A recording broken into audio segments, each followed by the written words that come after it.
मैं just college के first year में हूँ। मेरे लिए वो बहुत मतलब 4-5 लाख रुपए का अमाउंट था। मेरे लिए काफ़ी बड़ा अमाउंट था कि मैं वो पैसा कहाँ से लेके आऊँ। धीरे धीरे करते हुए तब जब सब कुछ बंद होने लगा तो हम सोचने पड़े कि मतलब अभी क्या करेंगे। एक पॉइंट पे ऐसा आता है कि सारा चीज़ें आपका एक दिन में चला जाता है किसी भी डिसीजन से की वजह से। तो मैं जो स्विगी के पार्टनर्स होते थे, जहाँ पे जो रेस्टोरेंट्स वगैरह होते थे, तो वहाँ पे मुझे ऑडिट करना होता था। तो उसी चक्कर में मुझे पूरा नोएडा घूमना पड़ता था। मैं दिन रात मतलब दिन में मैं वो काम करता था। अभी हमको डर नहीं लगता कोई भी चेंज की वजह से। एक चीज़ हमने मन में रख लिया है कि नमस्कार, मेरा नाम है अमलान और मैं असम का एक छोटे से टाउन मोरानाथ से बिलोंग करता हूँ। तो आज मैं आप लोग को बताऊंगा कि कैसे एक छोटे से टाउन से मैं आके एक बड़ी शहर में 3 कंपनी खड़ा करना और 30 करोड़ की टर्नओवर में मैंने अभी अचीव किया है 23 साल की उम्र में। तो ये चीज़ें मैंने कैसे किया, मैंने 2 गाड़ी भी लिया है। तो उसका जो भी जर्नी है, ये पूरा कहानी मैं आज आपको इस वीडियो के ज़रिए बताऊंगा। ये जर्नी मेरा शुरू होते हैं 2016-17 में, जब मैं क्लास 9-10 में था। तो उसी के अराउंड मैंने अपना ये एंटरप्रेन्योरशिप का जर्नी शुरू किया था। काफ़ी मतलब मैं जहाँ पे रहता था काफ़ी एक छोटा सा टाउन था। तो उसमें किसी को एंटरप्रेन्योरशिप के बारे में कुछ पता नहीं होता था कि क्या चीज़ है, कैसे होता है। तो सबको लगता था कि मतलब ऐसा मतलब कि कुछ कर रहा है बंदा, कुछ कोई सपोर्ट नहीं था हमारे पास। लोगों को पता ही नहीं था कि एंटरप्रेन्योरशिप क्या होता है, इसके ज़रिए कैसे क्या-क्या चीज़ें बनता है या वो मतलब एक करियर कैसे बन सकता है, उसके बारे में लोगों को पता नहीं था। तो मेरा शुरुआत होता है क्लास 9-10 में, जब मैं एक स्कूल में साइंस एग्जीबिशन होता है। वहाँ पे हम लोग एक एंटरटेनमेंट के लिए ना हॉन्टेड हाउस बनाते हैं, जो आर्टिफिशियल हॉन्टेड हाउस आप लोग देखते हो, जो भूत के घर होता है, जहाँ पे अलग-अलग मतलब एक्टिविटीज़ होते हैं, जो लोग मतलब एंटरटेनमेंट के लिए जाते हैं। तो वैसा एक चीज़ हमने हॉन्टेड हाउस हमने अपने स्कूल में बनाया था। तो वहाँ पे हमने जो पहली बार बनाया, तो काफ़ी अच्छा रिस्पॉन्स मिला। उसको देख के हमने सोचा कि नहीं, इसको अभी हम मतलब कॉमर्शियलाइज़ करते हैं। नेक्स्ट टाइम जब हमारे वहाँ पे मेले लगते थे, तो हम लोग भी काफ़ी छोटे थे, तो हम लोग 4-5 दोस्त मिलके हमने सोचा कि ठीक है, इसको किया जाता है, कॉमर्शियली हम लोग इसको लेके जाते हैं। तो हमने जब उसको कॉमर्शियली लेके गए, काफ़ी अच्छा हमें मतलब रिस्पॉन्स मिला, क्योंकि हमें पता था कि हाँ, ये चीज़ नया है, एक छोटी-सी शहर के लिए बहुत बड़ी चीज़ था वो। तो वो उसको करते हुए हमें कुछ कैपिटल मिले। तो मेरे को जब थोड़ा कैपिटल मिला, तो मैंने सोचा कि नहीं, अभी तो मुझे जब ये चीज़ करके कुछ पैसा मिल सकता है, तो कुछ और करना चाहिए। तो वैसे करके हमने शुरू किया कि चलो अभी कुछ जैसे मैं रहता था एक छोटा-सा टाउन में, तो वहाँ पे कपड़ों का दुकान होते थे। तो वहाँ पे हम जाके काफ़ी मतलब जो क्लोथिंग लाइन के बिज़नेस है, उसके बारे में मैंने थोड़ा रिसर्च करने लगा। तो उसको करते-करते मुझे पता चला कि हाँ, ठीक है, ऐसा भी कुछ बिज़नेस एक्ज़िस्ट करते हैं कि जहाँ पे हम जो दुकान होते हैं कपड़ों की, उनको कुछ ना कुछ उनके लिए एक प्रॉब्लम है कि उनको सोर्स करने के लिए दिक्कत होता था कपड़ा। तो उसके उसकी वजह से हमने एक सॉल्यूशन निकाला। हम गए वहाँ पे, थोड़ा सेल्स करने लगे, धीरे-धीरे हमारे सेल्स बढ़ने लगे और करते-करते मतलब हम एक स्टेज पे पहुँच गए थे कि हम पूरा टाउन में अच्छा खासा सप्लाई देने लग गए थे। तो उसको करते-करते हमें पता चला कि हाँ, ठीक है, अभी स्टार्टअप्स के बारे में हमें काफ़ी चीज़ें जानना है अभी भी, और हमने अभी तक कुछ देखा नहीं है। तो हमें एक टाइम पे ऐसा टाइम आता है कि मुझे एक मौका मिलता है, 11 में था जब मैं क्लास 11 में, तो मुझे आईआईटी गुवाहाटी के लिए एक वहाँ पे पोस्टर देखता हूँ कि वहाँ पे एक एंटरप्रेन्योरशिप का कॉम्पिटिशन होता है। हमारे वहाँ स्टेट में एक ही आईआईटी है, तो वहाँ पे काफ़ी बड़ा मतलब एक फेस्ट होता था एंटरप्रेन्योरशिप का। तो वहाँ पे मैं जाता हूँ, वहाँ पे जाके मैं देखता हूँ कि ठीक है, काफ़ी चीज़ें आता है। मैं भी अपना बिज़नेस प्लान वगैरह पिच करने के लिए वहाँ पे जाता हूँ, और तब तक मेरे पास फ़ोन वगैरह कुछ नहीं था। मेरा एक दोस्त था, उसके दोस्त से मैं फ़ोन लेता था और उसी फ़ोन से मैं काफ़ी मतलब बिज़नेस किया करता था, क्योंकि मेरा पापा मुझे अलाउ नहीं करते थे फ़ोन यूज़ करने के लिए। उनको लगता था कि ये फ़ोन यूज़ करूँगा तो मैं खराब हो जाऊँगा। मतलब एक एक माइंडसेट होता है हम लोग के, मतलब छोटे शहर में आपको पता ही है कि कैसे मतलब लोग सोचते हैं कि उस टाइम पे फ़ोन एक छोटे बच्चे को दे देना मतलब खराब चीज़ माने जाते थे हमारे वहाँ। तो इसीलिए मुझे फ़ोन भी नहीं मिलते थे, क्योंकि मैं भी थोड़ा ऐसा नहीं था कि पढ़ाई में काफ़ी मतलब काफ़ी ज़्यादा इन्वॉल्व था या कुछ। मेरे को हमेशा से चुल था कि कुछ ना कुछ और करूँगा। तो उसके वजह से मेरे को, जब मैं आईआईटी गुवाहाटी गया, तो आईआईटी गुवाहाटी में मैं जब गया तब मुझे दिखाई दिया कि काफ़ी अलग-अलग जगह से लोग आए हैं, मेंटर्स आए हैं और बड़े-बड़े स्टार्टअप के फाउंडर्स आए हैं। उनके मैंने टॉक शोज़ वगैरह अटेंड किया वहाँ पे। और फिर आईआईटी गुवाहाटी में जब जो बिजनेस प्लान की कंपटीशन थे वहाँ पे हमने काफ़ी अच्छा परफॉर्म कर लिया था।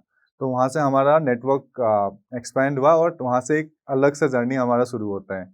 फिर उसके बाद जब मैं धीरे-धीरे करते हुए वो कपड़े वाला बिज़नेस को थोड़ा स्केल करने लगा था, तब मेरा पापा को पता चल गया था कि हाँ, ऐसा-ऐसा सीन है और मैं काफ़ी इस इन चीज़ों पे इन्वॉल्व्ड हूँ। तो मेरा पापा एक गवर्नमेंट डॉक्टर है वहाँ पे। तो वो काफ़ी मतलब ऐसे थे कि मेरे फैमिली में सब लोग ही मैक्सिमम मेडिकल के फील्ड में, तो उनको भी था कि मुझे भेजना है सेम फील्ड में। तो मुझे उन्होंने भेज दिया कोटा पढ़ने के लिए। तो कोटा में जाके जब मैं कोटा में था, तो कोटा में काफ़ी मतलब एक ऐसा जर्नी रहा मेरे लिए कि मैं अलग एक दुनिया में आ गया हूँ। मैं स्टेट के बाहर आ गया हूँ, अभी मेरे लिए कंप्लीट अलग चीज़ें चल रहा है मेरी लाइफ़ में। तो जैसे ही मैं वहाँ पे पहुँचा तो वहाँ पे मैंने देखा कि इसके अलावा भी काफ़ी चीज़ें वहाँ पे है, गेमिंग के बहुत अच्छा मतलब वहाँ पे गेमिंग के सेंटर्स चलते थे। तो गेमिंग सेंटर्स में हम लोग ने देखा कि हाँ, गेमिंग कैफ़ेज़ अच्छे चल रहा है, तो मुझे भी पहले टाइम पे देखा क्योंकि उससे पहले ना मेरे पास कंप्यूटर था, ना लैपटॉप था, ना कुछ भी नहीं था मेरे पास। तो जब भी मैं वहाँ गया, तो मैंने देखा कि हाँ, गेमिंग के अच्छा खासा मतलब एक दुनिया है, तो उसमें मैं थोड़ा इन्वॉल्व होने लगा। थोड़े से एंटरप्रेन्योरशिप का कीड़ा था पहले से, तो मैं भी देखने लगा कि कैसे क्या-क्या चीज़ें इसमें हो सकते थे। फिर हमने एक ऑर्गेनाइज़ेशन स्टार्ट किया वहाँ पे, कोटा में। तो उसको लेके ही हमने काफ़ी 2-3 गेम्स के ऊपर हमने काम किया, टूर्नामेंट्स ऑर्गेनाइज़ करने लगे, थोड़े बहुत पैसा कमाने लगे। फिर वहाँ से हमारा एंट्री होता है गेमिंग के डोमेन में, कि हम लोग मतलब क्या-क्या चीज़ें उसमें कर सकते हैं। तो उसके बाद जब मैं कोटा में था, तो वहाँ पे भी ये था कि मैं दिन में मतलब मेरे को जब भी कुछ स्टार्टअप करना था ही मेरे को, तो मुझे कैपिटल चाहिए था। तो मेरे पास पैसा की मतलब ऐसा नहीं था कि मेरे फैमिली बहुत मतलब अच्छा खासा पैसा मुझे भेजते थे। बहुत मिनिमम मतलब 1-2 हज़ार रुपए मुझे मिलते थे महीने के लिए और उसमें मुझे गुज़ारा करना होता है पूरा महीना। तो मेरे को था कि हाँ, मुझे खुद से कुछ कमाना है। तो मैं वहाँ पे कॉल सेंटर में काम करने लगा। 2-3 महीना मैंने काम किया वहाँ पे ना दिन में क्लास जाता था, रात में नाइट शिफ्ट करता था कॉल सेंटर में। तो उसके बाद मुझे धीरे-धीरे पता चला कि नहीं, ये चीज़ें मैं करता रहूँगा तो मेरे को थोड़ा कैपिटल अभी इकट्ठा हो गया। फिर मैंने सोचा कि मेरा कोटा का भी मतलब एजुकेशन जो था वहाँ पे कोर्स मेरा ख़त्म हो गया था। फिर मैं चला आया वहाँ पे, मिला नहीं मुझे नीट, लेकिन मैं वहाँ से चला आया वहाँ ग्रेटर नोएडा। तो यहाँ पे आके मैंने सोचा कि ठीक है, अभी मैं एक कॉलेज में मैंने प्राइवेट कॉलेज में एडमिशन लिया कि मैं अभी एक कोर्स करूँगा। उसके बाद मैंने सोचा कि अभी मैं साइड बाय साइड अभी अपना जो बिज़नेस है गेमिंग का, उसको मैं आगे बढ़ाते जाऊँगा। तो धीरे-धीरे वो करते-करते पकड़ लीजिए 1 साल जब फर्स्ट ईयर में था कॉलेज की, तब उस टाइम पे ये होता है कि हमने 2 मेरे को-फाउंडर्स आ गए मेरे साथ, एक टेक बंदा और एक बिज़नेस बंदा। तो दोनों ने हम तीनों मिल के एक प्रोडक्ट पे काम करने लगे। काफ़ी अच्छा खासा चल रहा था, हम काफ़ी अच्छा खासा स्टेज पे पहुँच चुके थे ऑलरेडी और को फंड करने के लिए मेरे को काम करना पड़ता था। तो मैं जो स्विगी के पार्टनर्स होते थे जहाँ पे जो रेस्टोरेंट्स वगैरह होते थे, तो वहाँ पे मुझे ऑडिट करना होता था कि उनके मेन्यू और प्राइस और जो स्विगी पे ऑनलाइन प्राइस है उनको मैच होता है नहीं। तो उसी चक्कर में मुझे पूरा नोएडा घूमना पड़ता था। मैं दिन-रात मतलब दिन में मैं वो काम करता था और रात में मैं अपना स्टार्टअप का काम करता था। तो दिन में जाके मुझे हर एक रेस्टोरेंट में विज़िट करना पड़ता था, जितना भी मतलब नोएडा की एरिया के रेस्टोरेंट्स है। वहाँ पे जाके मुझे ऑडिट करना पड़ा और मुझे हर ऑडिट का मतलब ₹100 कहीं ₹50 ₹80 ऐसे मिलता था। तो उसी पैसा को इकट्ठा करते-करते हमने थोड़ा बहुत एक स्टार्टअप बना लिया था कि हाँ, अभी इस हमारे पास थोड़ा फंड इकट्ठा हो गया था कि एटलीस्ट हम लोग चल पाए। मतलब इतना बड़ा भी फंड नहीं लेकिन जितना चला पाते उतना का फंड हमारे पास हो गया था। तो उसको करते-करते हमने पता चला कि कोविड आ गया उसके बाद। धीरे-धीरे चाइनीज़ ऐप्स बैन होने लगे। जो गेम्स हम लोग जिस पे काम कर रहे थे, वो पता चला कि चाइनीज़ पब्लिशर्स के थे। तब तक तो हमें इतना पता नहीं था कि क्या है, क्या नहीं। तो उसके चक्कर में क्या हुआ कि हमें कोविड के टाइम पे वो कंपनी भी बंद करना पड़ा। और उसके चक्कर में हमने काफ़ी मतलब अच्छा जब चल रहा था, तो काफ़ी दोस्तों से, काफ़ी लोगों से मतलब हमने पैसा ले लिया था उधार में कि अभी तो अच्छा चल रहा है, स्केल कर रहा है, उसके लिए हमें थोड़ा पैसा चाहिए। तो धीरे-धीरे करते हुए तब जब सब कुछ बंद होने लगा, तो हम सोचने पड़े कि मतलब अभी क्या करेंगे? तो मैं जस्ट कॉलेज के फर्स्ट ईयर में हूँ, मेरे लिए वो बहुत मतलब 4-5 लाख रुपए का अमाउंट था। मेरे लिए काफ़ी बड़ा अमाउंट था कि मैं वो पैसा कहाँ से लेके आऊँ? तो मैं देखता हूँ कि धीरे-धीरे क्या कर सकते, तो तभी मतलब ऐसा हुआ कि जो इन्वेस्टर्स को हम पिच कर रहे थे, जिनके साथ जो क्लाइंट्स के साथ हम काम कर रहे थे उनमें से किसी ने आके मुझे, एक जो अच्छे क्लाइंट थे तो उन्होंने आके हमें एक प्लेटफॉर्म ने मुझे नौकरी ऑफ़र किया। तो वहाँ पे मैं जब मतलब सेकेंड ईयर में जस्ट एंटर करने वाला हूँ और मुझे एक जॉब मिलता है, जो काफ़ी अच्छा खासा पैकेज होता है, मतलब आप पकड़ लीजिए कि लाख रुपए महीने का मुझे मिल रहा है, मेरा सेकेंड ईयर। मैं सोचने लगा कि भाई ये चीज़ मुझे मिल सकता है क्या? तो मुझे पता नहीं था, मैंने ऐसे ही बोल दिया था कि हाँ, मुझे इतना का पैसा चाहिए, क्योंकि मुझे मेरे पास डेब्ट था। तो वो मैं धीरे-धीरे करता हूँ। फिर उसके बाद उस कंपनी में थोड़ा टाइम करने के बाद मैं सेकेंड ईयर पे ही जब था, तब मैंने और एक कंपनी जॉइन किया, काफ़ी रिनाउंड कंपनी था गेमिंग में। वहाँ पे मैंने 1 साल काम किया। वहाँ पे मैंने काफ़ी एक्सपीरियंसेस सीखा, कैसे क्या कर सकते हैं। तब मुझे पता चला कि जो स्टार्टअप्स मैं पहले कर रहा था, वो बहुत मतलब बिना एक्सपीरियंस के मैं कर रहा था और उसमें मुझे काफ़ी डिफ़िकल्टीज़ मिल मिल होता था मतलब करने के लिए, क्योंकि मेरा कोई फॉर्मल एजुकेशन नहीं था इसमें। तो धीरे-धीरे करके मैं सेकंड ईयर ख़त्म हुआ और सेकंड ईयर ख़त्म होते ही मेरे को एक ऑफ़र आता है, एक बहुत बड़ा पब्लिशर गेमिंग का, गैरीना से, जो फ्री फायर का पब्लिशर है। तो उसके लिए मैंने काम किया। इंडिया, नेपाल और बांग्लादेश 3 रीजन का हम लोग क्रिएटर प्रोग्राम मैनेज करते थे। तो जो भी मतलब आप देखते हो गेमिंग यूट्यूबर्स और इनके साथ मुझे काम करना होता था और वहाँ पे उनके लिए मतलब जो भी सपोर्ट होते थे, क्रिएटर्स को कैसे करना चाहिए, क्या-क्या हेल्प चाहिए उनको ग्रो करने के लिए, उनका चैनल चलाने के लिए, तो वो सपोर्ट हम एज़ अ कंपनी वहाँ से प्रोवाइड करते थे और ये मेरा काम था। तो उसमें भी मैंने काफ़ी टाइम काम किया। फिर उसके बाद मुझे रियलाइज़ हुआ कि मेरा जो अंदर का एक कीड़ा था कि मुझे स्टार्टअप करना है, तो मुझे पता चला कि कुछ-कुछ गैप्स मैंने आइडेंटिफ़ाई किया कि हाँ, गेमिंग क्रिएटर्स के लिए या जो भी क्रिएटर्स के लिए कुछ-कुछ प्रॉब्लम्स होता है, उनके, और वो सॉल्यूशंस हम एज़ अ कंपनी में बैठ के नहीं दे सकते, उसके लिए मुझे निकलना पड़ेगा। फिर मैंने कुछ कदम मतलब लेके कोई बहुत कुछ सोच के कि जो मेरा हाई पेइंग एक जॉब था, उसको छोड़ के मुझे करना पड़ा कि हाँ, अभी जॉब मुझे नहीं कर सकता, मैंने स्टार्टअप करने में निकल पड़ा मैं। तब तक मेरा डेब्ट वगैरह सारा क्लियर हो चुका था। जब मैं वहाँ से निकला उसके बाद मैं कॉलेज में ही हूँ अभी भी। मतलब उस टाइम का बात बोल रहा हूँ कि जब मैं तब भी कॉलेज में ही हूँ और कॉलेज से मतलब जस्ट निकलने वाला हूँ, उस टाइम पे मैंने वो छोड़ दिया।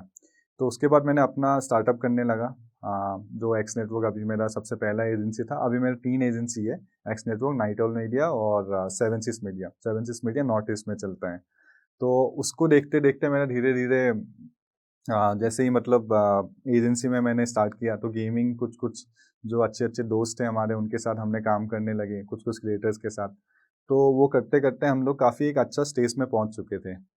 उसके बाद भी ऐसा हुआ कि जैसे ही सबको पता था कि पबजी और फ्री फायर के बैन हो जाते हैं।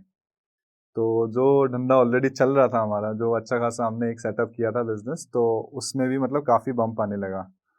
तो उसके बाद हमने धीरे-धीरे अलग कैटेगरीज़ एक्सप्लोर करने लगे, हम व्लॉगिंग एक्सप्लोर करने लगे, हम धीरे-धीरे फिर क्रिकेट के कैटेगरी एक्सप्लोर करने लगे। तो हमने रीजनल क्रिएटर्स के साथ काम करने लगे, तो हमने अपना मतलब जो विंग था हमने बढ़ा दिया था। तो उसके बाद हमने काफ़ी ब्रांड्स के लिए सॉल्यूशंस प्रोवाइड करने लगे कि उनके लिए influencer marketing as a service कैसे दे सकता है। काफ़ी ब्रांड्स के साथ अच्छा रिस्पॉन्स आया, तो काफ़ी मेजर ब्रांड्स के साथ हमने काम किया। और ये करते-करते हमें पता नहीं चला कि 1.5 साल के अंदर हमने कैसे ही 30 करोड़ का एक टर्नओवर हमने क्रॉस कर लिया और करीबन मतलब अच्छा खासा हमने प्रॉफ़िट्स में कमाया। और अभी के सिचुएशन में हमने जो मतलब हम फ़ेज़ में हैं कि काफ़ी ऐसा सिचुएशंस आता है लाइफ़ में कि हाँ, हमें पता नहीं होता है कि क्या होने वाला है। हमें लगता है कि बहुत अच्छा हो रहा है, बहुत अच्छा हो रहा है। ये जा रहा है, ये कंपनी हमारा चल गया, ये चीज़ें हमारा चल गया। लेकिन एक पॉइंट पे ऐसा आता है कि सारा चीज़ें आपका एक दिन में चला जाता है, किसी भी डिसीज़न से की वज़ह से। जैसे ही आप मतलब हमारे साथ पता नहीं आप लोग के साथ होता है या नहीं, हमारे साथ काफ़ी होता है कि मतलब कुछ चीज़ें चल रहा है और बीच में ही एक दिन में मतलब आप गायब। रिसेंट भी हमारे साथ कुछ ऐसा हादसा एक हुआ है, मैं जो आपको मैं बताना चाहता हूँ कि क्रिकेट के कैटेगरी में हम काम कर रहे थे और वहाँ पे अच्छा खासा हमारा प्लान था कि हम बहुत चीज़ें करने वाले थे। हमारे बहुत क्रिएटर दोस्त हैं, जिनके साथ हम काम करते हैं, उनके साथ हम बहुत कुछ चीज़ें प्लान कर रहे थे। लेकिन ऐसा होता है कि एक दिन न्यूज़ आता है कि 28% जीएसटी इम्पोज़ हो गया है और आपका सारा प्लान्स उसी दिन से मतलब चेंज हो जाता है कि नहीं, कैसे डायरेक्शन लेना चाहिए, क्या करना चाहिए। तो ये लेकिन आजकल हम लोग ऐसे हो गए कि अभी हमको डर नहीं लगता कोई भी चेंज की वज़ह से।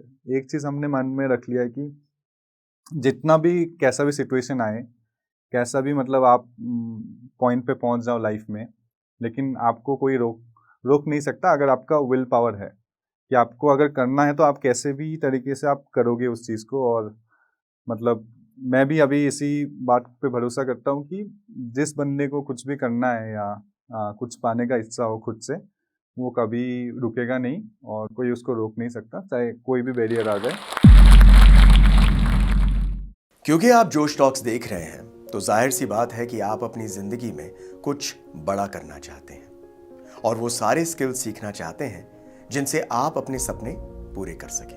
और आपके इन्हीं सपनों को पूरा करने में मदद करता है जोश टॉक्स का इंग्लिश स्पीकिंग ऐप, जिसमें हम आपकी मदद करते हैं उन सारे स्किल्स को सीखने में जिनसे आप बाकियों से आगे बढ़ सकते हैं। चाहे इंग्लिश बोलने में कॉन्फिडेंस और फ्लुएंसी की कमी हो या पर्सनालिटी डेवलप करने में परेशानी हो रही है, इस सब के लिए आपको वन स्टॉप सॉल्यूशन हम देना चाहते हैं और इसका नाम है जोश टॉक्स इंग्लिश स्पीकिंग ऐप। तो इंतजार किस बात का है? आज ही डाउनलोड कीजिए जोश टॉक्स इंग्लिश स्पीकिंग ऐप और अपनी सक्सेस की तरफ एक नया कदम बढ़ाइए। Click the link now.